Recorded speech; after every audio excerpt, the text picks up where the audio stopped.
And welcome back, everybody, to another episode of Benched with Bubba, episode 647. Continuing our team by team previews for the 2024 fantasy baseball season. Sticking in the NL Central, talking Milwaukee Brewers baseball. No, there's no Rowdy Tellez anymore. It's okay. But my real favorite first baseman's there now. So we'll talk about him pretty soon and much, much more. It's a fun team in Milwaukee. And to help me break this all down, one of the co-hosts of In the Cut Fantasy. You can find him on Twitter at Pile of Dial. Mr. Fish, how are we doing, my friend? Good, Bubba. How are you? Doing well, doing well. It's good to have you back on. It's been a little while, but you've been busy. You've been plodding like crazy, so everybody know what's going on with all that. Yeah, we're just kind of in the middle of our position previews, and we've kind of revamped it a little bit.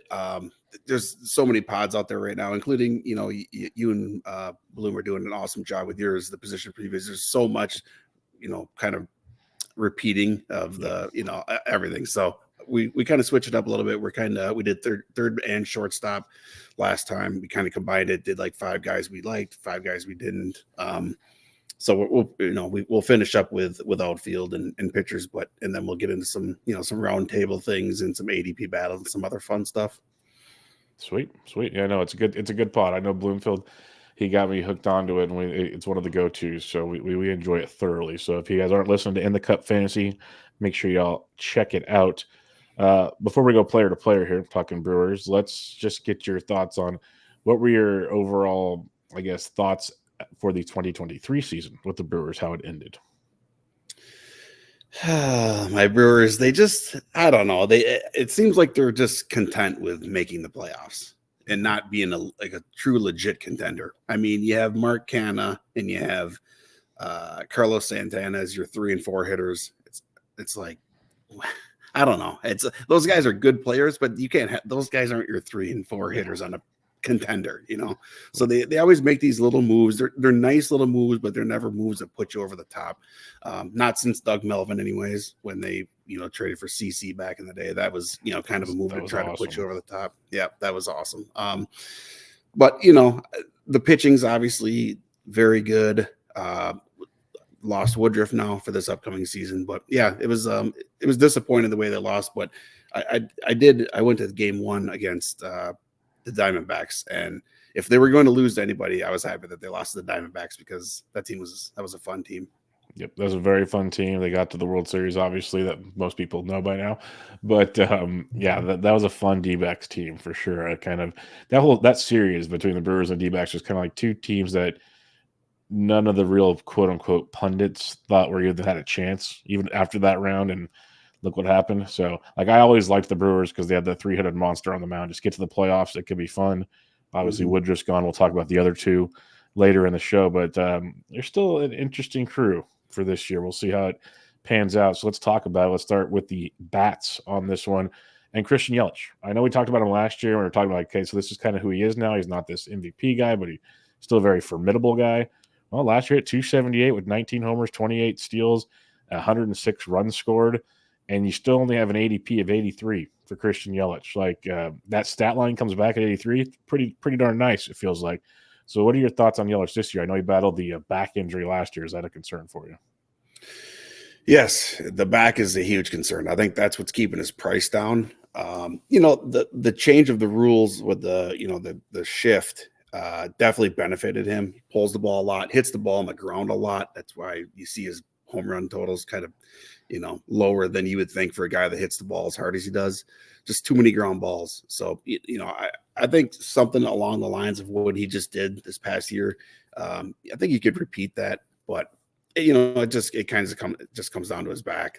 The back issues. It's been year after year with it. He did play 144 games, so it kind of flared up towards the end. But if that back flares up at the beginning of the season and nags him all season long, you could see kind of a poor season from him. So I do have some concerns. I do have, I think, 1 share so far. So he's not a huge target for me. But it's nice to see him stealing bases like he did, and the batting average, kind of coming back a little bit since the shift changes. Yeah, for sure. There's a lot to like. Their back that always concerns me. Someone that battles back problems myself, and we've seen other people just kind of they can pop up at any moment, and then there's no exact timetable for those things, which is very frustrating. At least like if you want to like hindsight it, he came back for the playoffs. They said even at the end of the year he could have come back if it was important, but they're arresting him for the playoffs. Yeah, who knows what's true, what's not true on that, but Mhm. at least he finished the year, I guess, is the optimism part. But still, you're right, just getting older, so it's not going to get any easier for Right. Christian Yelich. Yeah. Willy Adames, a guy that in 2022, 31 homers, we were all like, here we go. Stepped back to 24 home runs this last year, only 5 steals, which you kind of, whatever. You maybe hoped for a little more in the new steals environment. Didn't happen. Only at 217, though. Big drop off in a lot of areas in the hitting department. ADP is 188 now. He's going to be 28 this year. Are you looking for a bounce back from Willie and enjoying that price? Or are you just like, maybe he's not the guy we thought he was? Yeah, I like that price actually. I don't know what we're going to get in the batting average. This is a couple of years in a row now where it's kind of been subpar. But if you look at the 4 years prior to that, it was above 250 in all 4 years. So I don't know what to expect. I do think that the power and the counting stats will be there. I do like those. The speed, I don't think we're going to see much in the speed. I think he's going to be single digits for sure. And then, it just kind of comes down to that batting average. But I definitely like this price for sure. If you, especially, if you draft and you address your batting average throughout the first, 8-10 rounds or so, like he's a great target because shortstop really falls off right around where he goes. So I do have a couple shares. I don't have enough, though. I need to get some more. So, yeah, that's kind of my thoughts on Willie. Yeah, no, I'm with you. Like the price tag is very appealing because even if he bounces back to that 235, 240 guy, you can live with this a lot more. Mhm. If you just missed on shortstop, sure, middle infield, pretty nice. I'm a fan of that. So I am much more interested in him this year, even after that kind of fall off last year, because I had a ton of Willy Adames last year. I felt the pain of Willy Adames last year, but at the price tag, I think it's a proper dip to get back on the Willy Adames train. William Contreras, my guy. I love this man. He's just big Willie style. The number one catcher last year, according to the Razzball Player Rater, for those keeping track at home. He had 17 homers, 6 steals at 289, which is great. The average went up from 2022. Plate skills, amazing. Strikeout rate dropped to almost 20%. He might be sacrificing some power for some batting average, but if you put the total package together, pretty darn good at catcher. ADP of 82, and the dude plays a lot. So what are your thoughts on William Contreras? Love him. Love old William Contreras.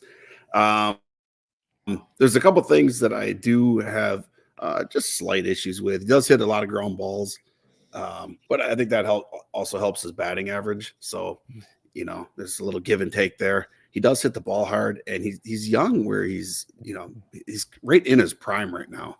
And, kind of like you said, he plays a lot. So he's going to DH when he's not catching. At bats are king, especially when he's a good hitter.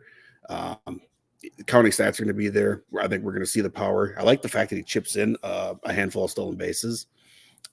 So yeah, he's definitely a target for me. I have a lot of shares already, and I'm probably going to continue to get more. Yeah, do you have a similar concern that I have, though, if he decides to go back to being maybe a 25 to 30 home run guy, we see that batting average drop a ton? Or do we have like the perfect storm where he learned how to hit all of a sudden? And if he could actually hit like 270 with 25 to 30, like my goodness, what we could see? Are you concerned that like the average would trade off for the power potentially? Probably a little bit. If he's going to hit 25 to 30 home runs, he's going to have to put the ball in the air a little bit more. So you're Yeah. probably going to see the batting average come down a little bit. But yeah, he's still like you said, 270, 275 with 25 home runs, handful of steals, tons of counting stats. He's going to hit in a good spot in the lineup too. The Brewers are very top heavy with their kind of elite bats, if you want to call them elite. They're better bats. Sure. So yeah, he's going to hit in a good spot. He's going to play a lot. So that's sign me up all day for that. Yep. I'm a fan as well. And I'm a fan of this guy, Rhys Hoskins. Rhys Pieces is now a member of the Milwaukee Brewers. Like, I've always been a huge fan of Rhys Hoskins, and the biggest reason is you could just pretty much pencil in his stat line. It was like 25 to 30 home runs, It was the same, like runs and RBIs are very similar. He was hitting like 245. That's who Rhys Hoskins is. Obviously missed last year with the ACL injury. He's back. He's ready to roll. He's in Milwaukee. He's got an ADP of 211. He went up to 192 over the last like 12 drafts.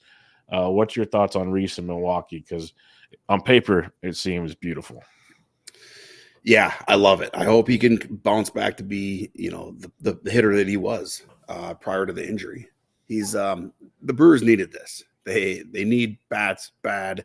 They had, I think it was Jake Bauers was scheduled to be their starting first baseman, and that was going to be horrendous. Our guy last year, Rowdy, had a huge April and then struggled in May, and then got hurt for a couple months, and then basically lost his spot. So I thought they could have just re-signed him, but once they let him go, I was a little bit nervous because I'm like, you got to do something here, because I don't know. The Brewers, to me, their window to win is getting close to being it, because I think this is going to be the last year for Burnes. So they need to do something. They either need to go all in or they need to sell off. And I think this move signals that they're gonna go for it a little bit. So I love that they needed a middle of the order bat. They needed power, and they got it with Rhys Hoskins. I'm hoping there's still some moves to come. I think they could upgrade the third base position a little bit, but this is a good start for sure. Yep, I'm with you. Big fan of this one. Now it gets into some interesting players on Milwaukee. Like if these guys show up, this team's gonna be pretty darn good offensively. If they don't take the next step in their youth, this could get frustrating as well. We'll start with Sal Frelick. He's going to be 24 this year. Last year we saw him play 57 games with the big club, 3 homers, 7 steals at 246. Projected to be in the outfield on opening day, ADP of 287. What are we thinking on Sal Frelick this year? Yeah, it's I hate to put a lot of pressure on these young guys because their outfield is pretty young, but they need him to step up. He's got an opportunity now. Going into last season, he liked the profile in the minors. Doesn't strike out a whole lot. He can steal bases. Really good defender, and they need him to. They need a kind of a mini breakout from him here a little bit. I feel like. Will it come? I don't know. We're going to find out. I like the fact that they're going to give him a shot to, to prove himself, and along with Garrett Mitchell and Jackson Chourio. It's I like the ability to put the ball in play, the walk rate. Those are all fantastic, and it's something that the Brewers need because they do have a decent amount of strikeout guys in their lineup. So this is a perfect storm. I think he can. I'm hoping that he can do something. Yeah, it's interesting. Are you good with the price tag, or you just rather wait and see? I don't think I've drafted him at all yet, but there's probably not going to be a whole lot of power there. I think he's more a better real life player than a fantasy player. Mm-hmm. But you would think with the elite contact and the ability to get on base, he should be able to score some runs. I don't know where he's going to hit in the lineup. He's probably going to hit down towards the bottom of the lineup. So that's not ideal for fantasy, but could be a cheap a cheap speed. Kind of where he's going. Yeah, for sure. The name many people want to hear when you talk Milwaukee Brewers is Jackson Chourio. We know the skill set that he brought to the minor leagues, especially in Double-A last year, 22 homers, 43 steals in 122 games. Pretty elite stuff. They gave him the extension. All expectations are he starts the season with the big club. ADP of 150, though, for someone we haven't seen do it yet. Are you willing to take that jump on Jackson Chourio? I had a few shares early on before he signed the deal. I don't know. I really don't. We saw obviously a huge breakout this past season in the minors, 18.4 K%. I kind of like to see that sub 20 down in Double-A. Obviously, he's got a ton of speed. We know that. He's super young. I don't think we can just expect him to hit the ground and be Ronald Acuna, but it's definitely going to be exciting. I'm really looking forward to it. I'm trying to remember the last time the Brewers had a prospect this big, maybe with Braun, maybe. Yeah, that's probably close for the excitement level. But I think he's going to be. I think he's got a shot for 15 home runs and like 30 steals. But again, he's so young. I hope he can do well to begin with, because if he kind of struggles a little bit, maybe he's a candidate to get sent back down to work on things. But he's only 19 years old, so Yeah, he's young, super young. yeah. That's what I tried to tell people. I'm like, he could literally play in AAA for a good chunk of the season, and I wouldn't be shocked. They're like, oh no, he got an extension. I'm like, he's 19. They extended him because if he has another year in the minors like he had last year, it's going to cost a lot more money. So it made sense for both of them to get the money, but he also might need some seasoning. I still think he sticks up there, but I'm concerned about how big is the adjustment period to get used to the bigs. Might not be big at all. We'll see. That's just not my drafting style, taking those kind of chances. So I probably won't have much trio, but it's one that I could definitely see. I wouldn't be shocked if it bit me in the butt, to put it that way, and see where it goes. Bryce Terang. This was a fun one to talk about last year because all the hype train was going with Bryce, and it turned out to be, he hit 218 in 137 games, had 6 home runs, but did steal 26 bases. And so he's got that going for him. He did hit for a decent averages in the minors at least. Power's not a major thing, but ADP's 320, and he's second base shortstop eligible. I will fully admit, in DCs, I have a lot of him just as a middle infield flexible type guy. Am I in love with it? No, but he's definitely a bench play for me. What's your thoughts on Trang? Do you think we see a better improvement out of him this year, or is there still concerns? Yeah, I think so. I don't think he's going to be as bad as he was, and he was pretty bad. Outside of the stolen bases for us for fantasy, he was pretty bad. But I'll say this: he did have 21% K rate, so that's not terrible. His BABIP 268 BABIP, that seems pretty low. For a lefty and with good speed. So, he does hit a decent amount of fly balls, which is obviously good for power. Is he someone we really want to hit a lot of fly balls, though? That's kind of, I would like to see him be a little bit more of a line drive, get on base kind of player, but 6 stolen bases. He had 34 in AAA the year before. So the stolen bases are definitely going to be there. I think he's going to hit for a little better average, but I don't think he'll be an elite batting average source by any means. So, yeah, he's only going to be 24 this year, so I'm expecting some sort of improvement. Again, how much is the $1 million question? But for at his age, I'm definitely interested to see what said improvement would be. Garrett Mitchell, an outfielder that had high expectations last year, got injured early in the year, so kind of slowed things down. Only played 19 games with Milwaukee, 3 homers, 1 steal, 246. But there's still some good chatter about him this year. ADP's 366. Are we back in on Garrett Mitchell? The youth movement continues here for the Brewers. I think they're going to give him a shot. He's again another possible cheap source of speed, kind of where he's going. But he's a former first round pick, so he's got a little bit of that pedigree. I think I have maybe 1 or 2 shares. It's definitely not going to be somebody that I want to have a lot of. There's not much power there. He's kind of more of a line drive hitter. Had a super high BABIP. He Ks at a really, really high rate still. So I think he's going to get the start to start the season, but I think he's a prime candidate to lose his spot at some point or get platooned at least. It's not somebody that I want to have a ton of. Like I said, I think I have 1 or 2. 1 or 2 Garrett Mitchell shares. Anybody else that, Joey Weimer had his moment last year, didn't really pan out. Owen Miller even had his moments last year, as scary as that sounds. Anybody else that kind of interests you on the bench that might have a role at some point this year? Oh, not really. They got Christian Arroyo. I think there's a possible platoon going on there with somebody. Monasterio is kind of penciled in right now at third base. That's kind of where I'm hoping they upgrade. I would love to see him go get Matt Chapman, but I don't know if they will or not. No, there's really not a ton of fantasy relevant guys here for me, outside of kind of the main guys we talked about. Mainly being William Contreras. That's kind of my biggest target on this on this Brewers team, and Rhys Hoskins now. But I think we're going to see Rhys Hoskins shoot up a little bit in ADP.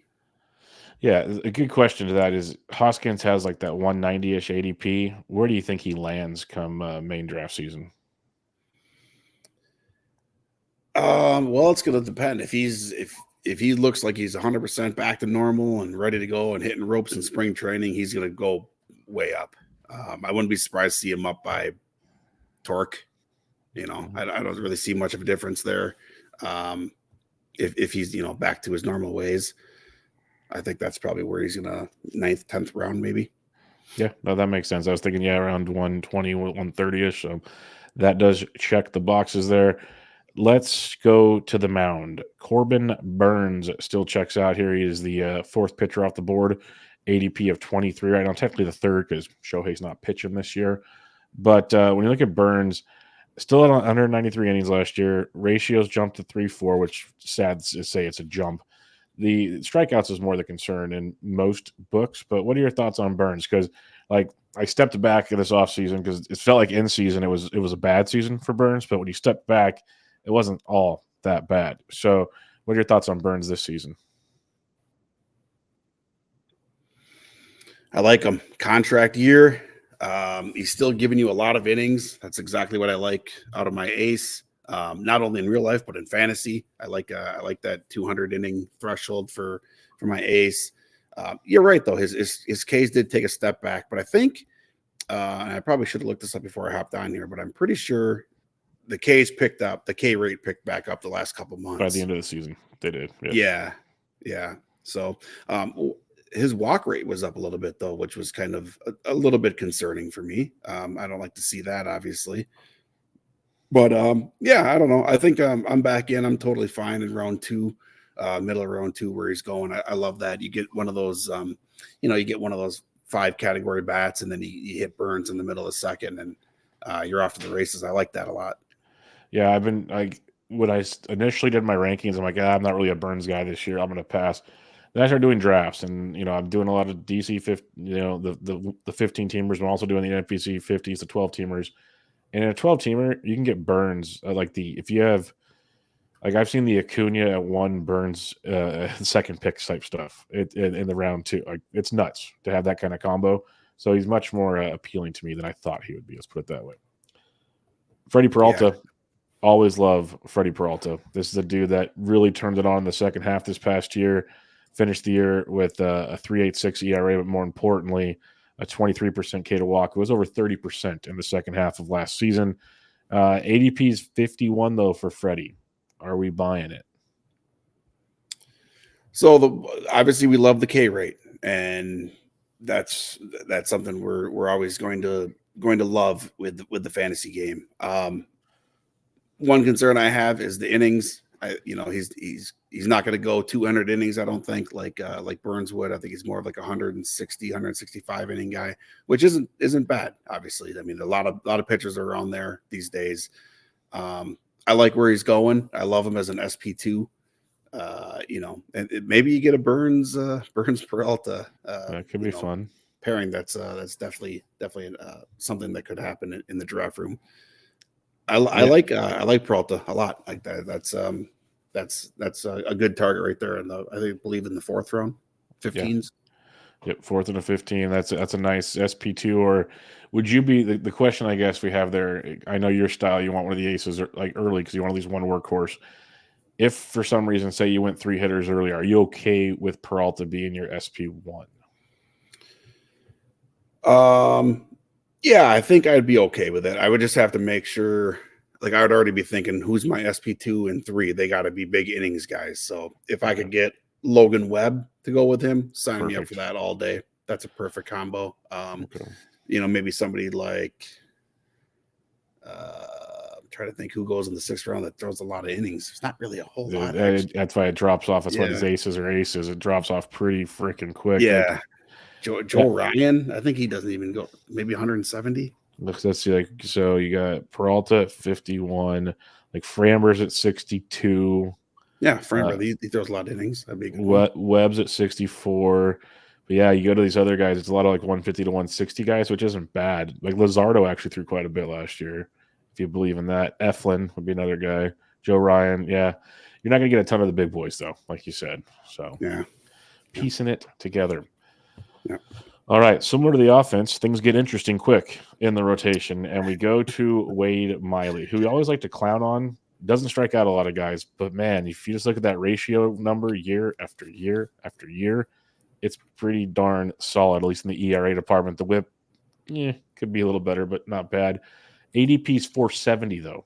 Is Wade Miley the guy that interests you at all? Yeah, I have some DC shares of Wade Miley. It's not a pick you make and you're super excited about it. You're not rushing to text anybody that you just got Wade Miley. Yeah, like you said, he eats innings. His ratios last year were pretty solid. I shouldn't even say he eats innings. He's decent when he is out there. He's not a big innings guy. But yeah, I'm not sure how much you can rely on a 37-year-old pitcher.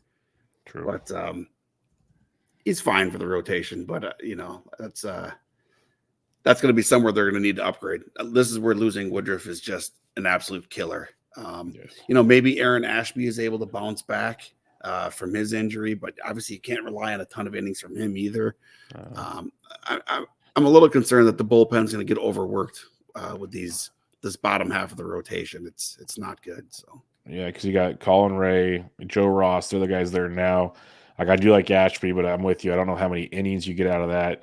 Like when I just look at their roster, it's tough to see where the rest comes from. Does like Bryce Wilson come a starter again because he used to be at one point in time with the Braves, or I think like you said, it's gonna have to come from somewhere else. So I'm curious to where all that Jackson Junk ain't the answer. But maybe we'll get some prospects up there. We'll talk about some of those in a minute here. Let's head to the bullpen, though, where Devin Williams was filth this past year. Got his first full go as the closer, and he did not disappoint. And now you have an ADP of 42 with Devin Williams. How are we feeling this year? Yeah, he's a stud. He's rock solid. Totally fine with him as the first closer off the board. A lot of strikeouts. Little concerned with the walks, but he's been fine with the higher walk totals now for a couple of years. So I'm on board. He's the locked in surefire closer. I don't think they really mess around much with him in the 8th inning. So I like that as my closer. I think if he stays with the Brewers all year, I think he's a lock for 30 plus saves. Yeah, I'm 100% with you. That's the only caveat I've even put in an article. He could be traded, and you'd hope if he got traded to be traded to close. That's the goal. But yeah, as long as he's with the Brewers, it's 30 easy to me, and he's creeping in on 40 once again, and the strikeouts are just bonkers with him. And ratios 1.5 ERA, WHIP below 1, like he just lights out stuff. You can argue him as closer 1 if you want. I wouldn't stop someone there. There's other options, but I could see the appeal. Let's put it that way. If for some godforsaken reason Devin Williams gets hurt or is traded, are you loading up on Payam? So is he a DC target of yours, or do you have someone else in mind in the back of that bullpen? Yeah, he probably gets the first crack, but the guy that I like a lot is Abner Uribe. This guy's real dirty. His issue is very similar to Devin Williams, though, a lot of walks. But Abner Uribe's got one of the nastiest pitches I think I've ever seen from a Brewer. So he's elite. He throws super hard. I don't know if they would throw him into the closer role though. So I think Payam should probably be the first guy, next guy up. All righty. Let's talk prospects with the Brew Crew. Anybody besides Jackson Chourio we think we're going to be seeing this year, or have maybe some fantasy value for us at some point in time? Yeah, Tyler Black is a guy that, first of all, third base and steals a ton of bases. So we don't have much of that in our fantasy game. We have maybe 3-4 guys that steal bases from third base. But this guy had 55 steals last year between AA and AAA to go along with 18 home runs. So maybe if they think that he's ready, then they're not concerned about signing a third baseman. And if they think he's ready and he's up, this could be fantasy gold down here where he's going in DC's. This is definitely a target for me in DC's. Yep, ADP of 326. I've heard that name mentioned a little more often lately. So he's slowly coming onto my radar as well. So I'm a big fan of that. Any other prospects? We see some maybe Robert Gasser this year. Any pitching arms? Because we mentioned they might need some help this year. Yeah, Gasser for sure. Jacob Misarowski is another guy that could see some time. He had 110 strikeouts in 71 innings, I believe, last year in the minors. But he hasn't really thrown a ton of innings. So, and he's pretty young. He's only 20. He was 21 last year, so he'll be 22 this year. So maybe he's not quite ready. But, yeah, they're going to have to do something because you can't rely on Wade Miley for a full season. And, some of those other guys at the back end of that rotation. So I think these guys are DC plays as well. And guys to keep an eye on when you're in Fab Leagues if they get called up. Yeah, the call-ups will happen for sure with this one. Just looking at Gasser real quick. ADP 478. So definitely people paying attention to this one. I like to root for the Brewers. I hope they get some more pitching because it's a rough look right now. I'd have to go look at what's even available because we know the price range. We got to drop that down right out the gate for the Brew Crew. They're not going to get Blake Snell or anything like that. Yeah. Do you think Burnes gets traded this year? Well, before they signed Hoskins, I thought it was a foregone conclusion. But now, if he's going to get traded, I think it's going to be closer to the deadline if they're out of it. But my worry is they're going to do what they do every year and just try to sneak into the playoffs, and then they get nothing for them. Yeah, that's terrifying. So they need to make a decision, and it's not an easy decision to make because as it stands right now, they are a playoff contending team, and that's kind of what you want to sell your fan base. But if they're, I don't know, if it's middle of June and they're 6 games back, I think it's got to be a fire sale. And I think everybody's on the table. So even Freddy Peralta, who's got some years of control, I think he could get a haul.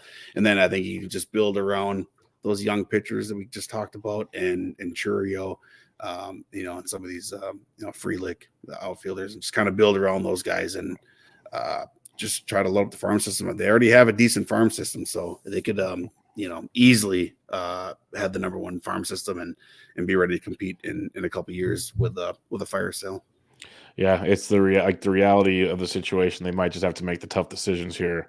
And if they could somehow deal Burnes and Peralta, it might sting a lot this year.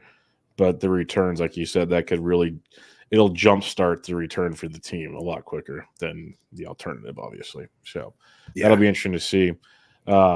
What are your expectations for 2024? I know you said they're built to sneak into the playoffs. But what do you think happens with the Brewers? I'm not super optimistic. Any kind of an injury to Peralta or Burnes, and they are done.